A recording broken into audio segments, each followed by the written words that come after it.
आपको पहले नंबर आपकी पूरी कमेटी को मेरा सादर प्रणाम। परिचित जी आपके चरणों में भी सादर प्रणाम।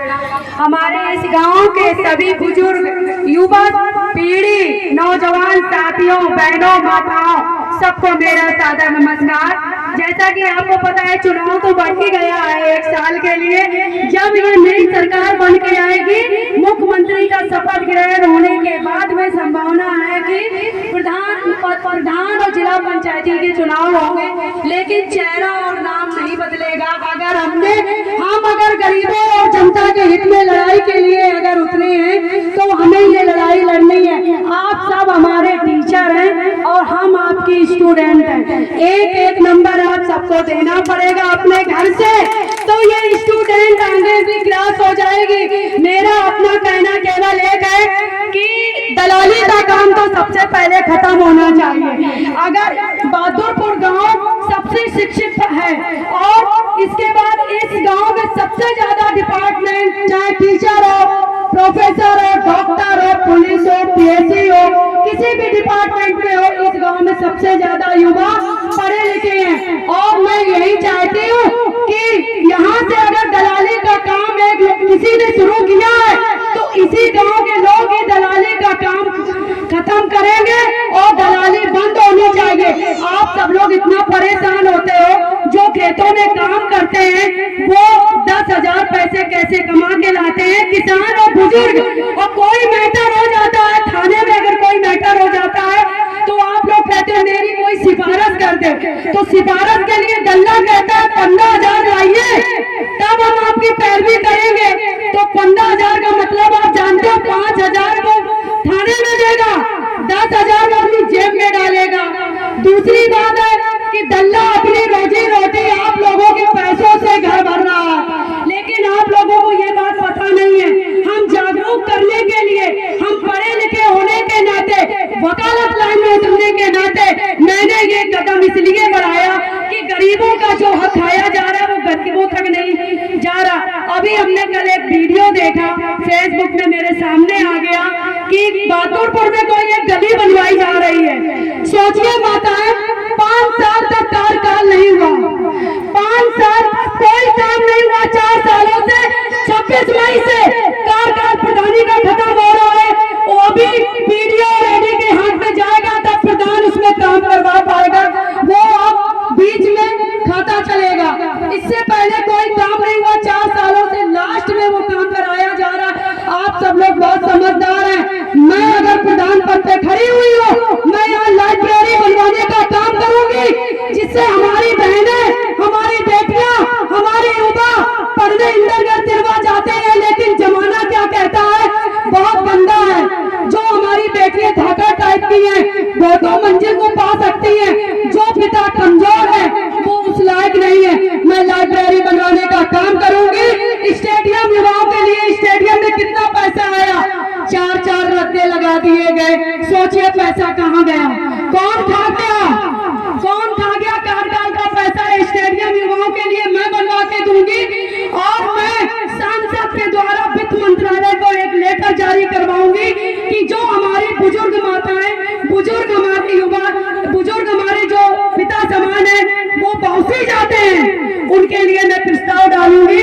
कि लाख में वो ब्रांच, वो शाखा चालू करी जाए, जिससे बीचों बीच सेंटर सबसे पिछड़ा एरिया अपना आने वाले समय में हमारी पीढ़ी गुलामी की ओर जा रही है। हमें आपको सबको, युवाओं को, नौजवान साथियों को जागना होगा, माताओं बहनों को जागना होगा।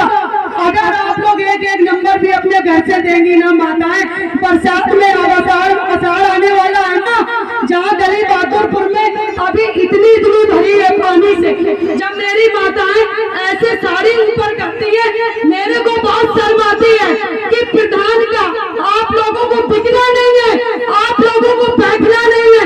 युवा साथियों से मैं कहूंगी, लोग कहते हैं शराब में बिक जाते हैं, लोग कहते हैं पैसों में बिक जाते हैं। अगर आप शराब में भी बिक जाओगे तो आपकी पीढ़ी बर्बाद हो रही है।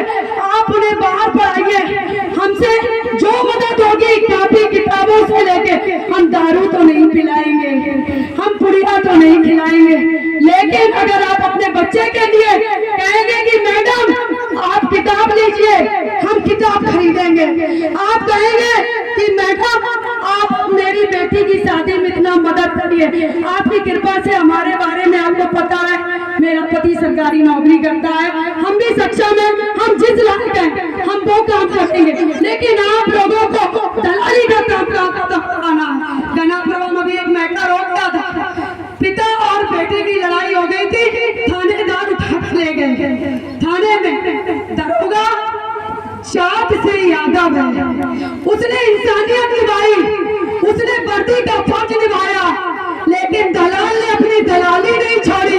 मुझे सूचना आई कि दलाल ने 15,000 रुपए मांगे। सोचिए 10,000 से वो अपना डीजल पेट्रोल मेंटेन कर रहा है, 5,000 दरोगा को देता, लेकिन दरोगा की पत्नी प्रोफेसर है, उसने दलाली नहीं ली, उसने वहां उसको भी डांटा, पिता को भी डांटा और घर भेज दिया। ऐसे लोग हैं, इसीलिए बहादुरपुर गांव एक ऐसा शिक्षित गांव है, यही दलाली का काम खत्म करवाएगा। यही ये दल्लों का काम जो हो रहा है, जो हमारी माताओं को आज दिन तक नहीं पता, आपका हितैषी नहीं है माता कोई। अगर आप अपना काम स्वयं जाके करवाएंगी तो आपको पता होगा कि 1000 का काम अगर कोई 2,000 मांग रहा है तो समझ लो बीच में कोई दलाल है। हमारे पास भी ऐसे बहुत से मैटर आते हैं, लेकिन ऐसा अगर हम करें तो आप लोग हमें बिल्कुल पसंद नहीं करेंगे।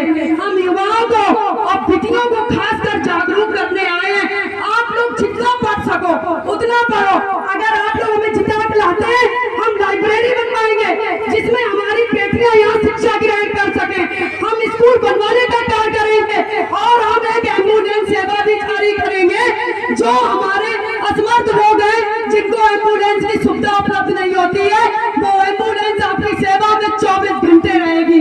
इसीलिए आपको पढ़े लिखे को चुनना है, अनपढ़ को नहीं चुनना है। अनपढ़ को अगर चुनोगे वो अपनी पीढ़ी बनाएगा सदियों सदियों के लिए और मौजा पिछड़ता चला जाएगा। सबसे साफ सफाई का कोई ध्यान नहीं है, क्या प्रधान का काम नहीं है जो सड़कों के पास में बमुरियां हो जाती है? आप सब लोग 4 व्हीलर से चलते हो, क्या प्रधान बमुरियों की सफाई नहीं छटवा नहीं सकता है? लेकिन नहीं, कोई साफ सफाई नहीं। डेंगू जैसी बीमारी को गांव में नहीं आना चाहिए, लेकिन गांव में आ गई है। इसीलिए आप सब लोगों को जगना होगा और हम आपकी स्टूडेंट हैं, आप सब हमारे टीचर हैं। एक एक 2-2 नंबर देंगे तो नैया पार हो सकती है। मैं इस भागवत पंडाल में आप लोगों से वादा करती हूँ, आप मकान की नहीं बनवाते हो तो एक विश्वास के साथ में आपको मेरे ऊपर विश्वास करना होगा और मैं आपके विश्वास में खरी उतरूंगी। इसी खड़ी के साथ में अपनी बात को